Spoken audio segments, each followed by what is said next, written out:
आकाशवाणी लखनऊ से प्रस्तुत है प्रादेशिक समाचार।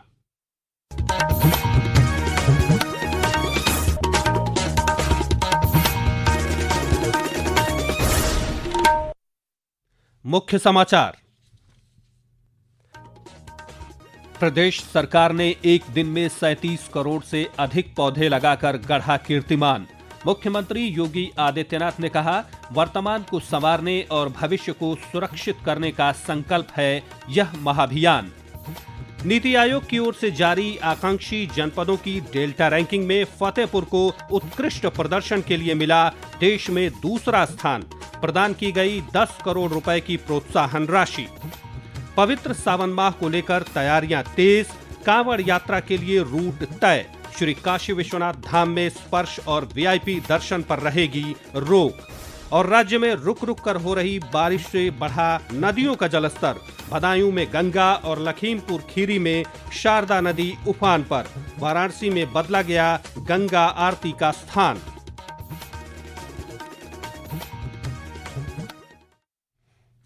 नमस्कार, प्रदेश के समाचारों के साथ मैं राघवेंद्र त्रिपाठी। और अब समाचार विस्तार से। मुख्यमंत्री योगी आदित्यनाथ ने एक पेड़ मां के नाम अभियान के तहत आज अयोध्या में पौधा लगाकर प्रदेश में पौधरोपण महाअभियान 2025 का शुभारंभ किया। इस अभियान के तहत प्रदेश भर में आज लगभग 37 करोड़ से अधिक पौधे लगाकर कीर्तिमान स्थापित किया गया। मुख्यमंत्री ने कहा कि पिछले 8 वर्षों में प्रदेश में लगभग 204 करोड़ पौधों का रोपण किया गया है। इसके परिणाम स्वरूप राज्य में हरित क्षेत्र करीब 5 लाख एकड़ तक बढ़ा है। उन्होंने कहा कि प्रधानमंत्री नरेंद्र मोदी के नेतृत्व में शुरू हुए इस अभियान ने उत्तर प्रदेश को हरित भविष्य की ओर ले जाने में महत्वपूर्ण भूमिका निभाई है। मुझे प्रसन्नता है कि न केवल हम पर्यावरण को बचाने में और वनाच्छादन करने में सफल हुए हैं, 9 से 10% करने में सफल हुए हैं। इससे प्रदेश के अंदर हम लोगों ने प्रधानमंत्री जी के विजन को तो आगे बढ़ाने में सफलता प्राप्त की ही है, साथ साथ प्रदेश के अंदर अन्नदाता किसानों की आमदनी को बढ़ाने में भी हमने सफलता प्राप्त की है। मुख्यमंत्री ने आजमगढ़ और गोरखपुर में भी वृक्षारोपण कर पर्यावरण संरक्षण का संदेश दिया। केंद्रीय राज्य मंत्री बीएल वर्मा ने बदायूं में पौधा लगाया। प्रदेश सरकार के मंत्रियों और जन प्रतिनिधियों ने सभी 75 जिलों में पौधरोपण किया। उप मुख्यमंत्री ब्रजेश पाठक ने लखनऊ के सूगामऊ वन क्षेत्र में वृक्षारोपण कार्यक्रम में हिस्सा लिया। वहीं उप मुख्यमंत्री केशव प्रसाद मौर्य ने मेरठ के सरदार वल्लभ भाई पटेल कृषि विश्वविद्यालय में वृक्षारोपण किया। उन्होंने कहा कि आने वाली पीढ़ी को अनुकूल पर्यावरण मिले, इस लक्ष्य के साथ यह अभियान चलाया जा रहा है। हर दृष्टि से देश की 140 करोड़ की जो आबादी है, हर परिवार में आने वाली पीढ़ी है और आने वाली पीढ़ी के लिए अनुकूल पर्यावरण मिले। जल है तो कल है, यानी कल के लिए उनको जल बच्चों को मिले और हमारा देश सुरक्षित रहे, क्योंकि हम विश्व गुरु बनने जा रहे हैं। और विश्व गुरु भारत जब दुनिया को सीख देने वाला देश है, क्योंकि हम वसुधैव कुटुंबकम की भावना से काम करते हैं।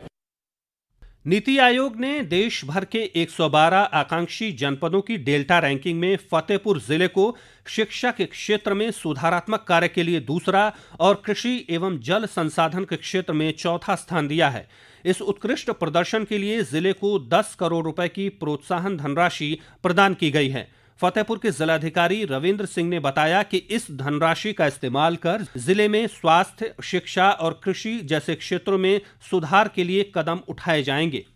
इस धनराशि से हम हेल्थ, न्यूट्रिशन, एजुकेशन और एग्रीकल्चर जैसी फील्ड में अलग अलग प्रोजेक्ट्स प्रपोज करेंगे। इसके लिए सभी विभागों के संबंधित अधिकारियों को प्रस्ताव सबमिट करने के लिए कह दिया गया और हमारी कोशिश होगी कि नई नई परियोजनाएं इसमें हम अपने जनपद में लेकर आएँ। जो हमारे यहाँ पे स्वास्थ्य केंद्र और स्कूल ऐसे हैं जिनमें बहुत ज़्यादा सुधार की ज़रूरत है, तो इस प्रकार से कुछ हम मॉडल भी स्थापित करना चाहेंगे। और इसके अलावा नई नई परियोजनाएं जैसे कि साइंस सेंटर, लाइब्रेरीज, उन सबको भी हम कोशिश करेंगे कि जनपद में शुरू करें।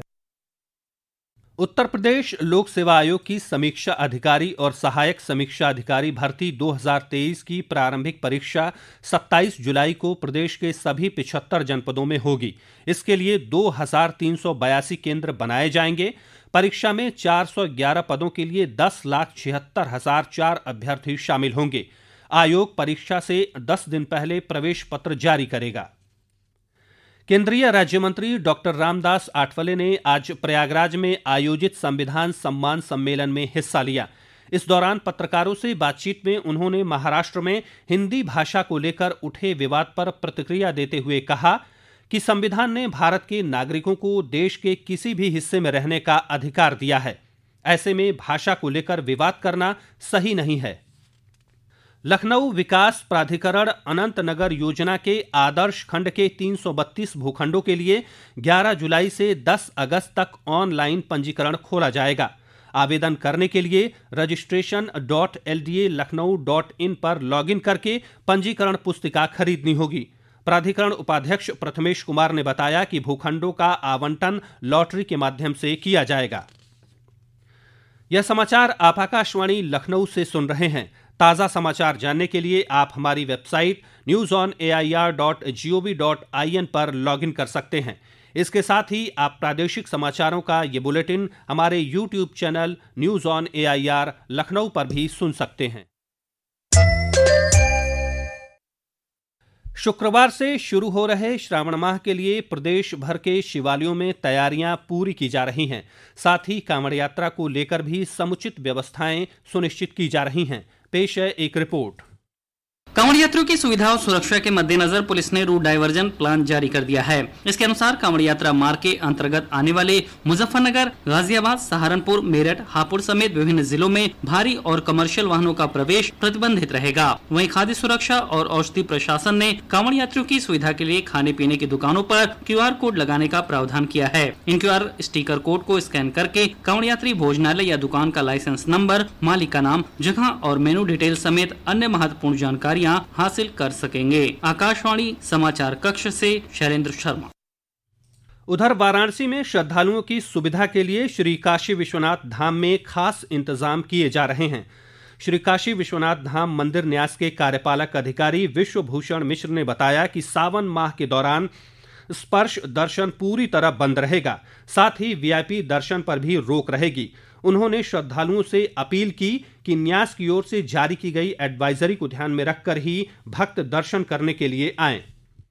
दर्शनार्थियों से यह निवेदन किया गया है कि वह खाली पेट दर्शन के लिए लाइन में ना लगे, क्योंकि कई बार ऐसी घटनाएं होती हैं कि लोग खाली पेट लगे होते हैं और उसमें गश खाकर गिर जाते हैं, तो कमजोरी के कारण समस्या उत्पन्न होती है। दूसरी अपील भी यह की गई है, कोई बैगेज, कोई लेदर का बेल्ट, कोई धातु का सामान, मोबाइल, पेन, स्मार्ट वॉच इत्यादि धर्मशाला वहाँ छोड़कर ही आए, क्योंकि इन चीजों के साथ मंदिर धाम में प्रवेश संभव नहीं होगा और उस समय लाकर की सुविधा भी उपलब्ध नहीं कराई जा सकेगी।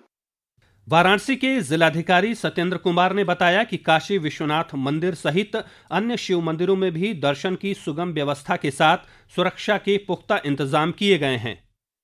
सावन के दौरान काशी विश्वनाथ मंदिर में मुख्य रूप से बड़ी संख्या में श्रद्धालु आते हैं जलाभिषेक के लिए। अन्य मंदिर हैं शहर के अंदर, उनमें भी बड़ी संख्या में श्रद्धालु कांवड़ के लेकर भी आते हैं और इन सभी मंदिरों की व्यवस्थाओं के लिए नगर निगम की टीम के साथ में, पुलिस की टीम के साथ में व्यापक रूप से तैयारियां की गई हैं और जो बैरिकेडिंग की व्यवस्था है, जो CCTV की व्यवस्था है, जो पब्लिक एड्रेस सिस्टम्स की व्यवस्था है, उन सभी चीज़ों को देखा गया है।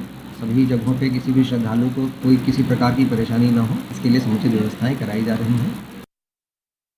उत्तर प्रदेश महिला हॉकी टीम ने 15वीं हॉकी इंडिया सब जूनियर महिला राष्ट्रीय चैंपियनशिप 2025 में शानदार प्रदर्शन करते हुए क्वार्टर फाइनल में जगह बना ली है।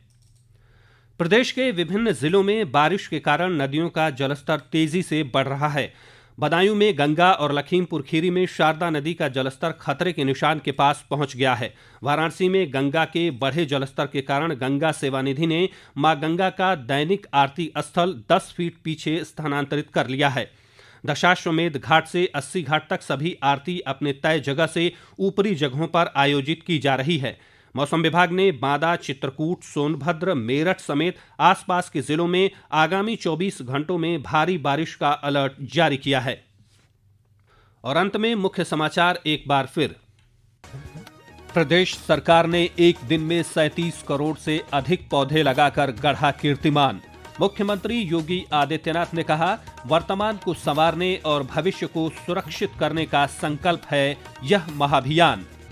नीति आयोग की ओर से जारी आकांक्षी जनपदों की डेल्टा रैंकिंग में फतेहपुर को उत्कृष्ट प्रदर्शन के लिए मिला देश में दूसरा स्थान।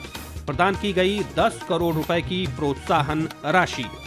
पवित्र सावन माह को लेकर तैयारियां तेज, कांवड़ यात्रा के लिए रूट तय। श्री काशी विश्वनाथ धाम में स्पर्श और वीआईपी दर्शन पर रहेगी रोक।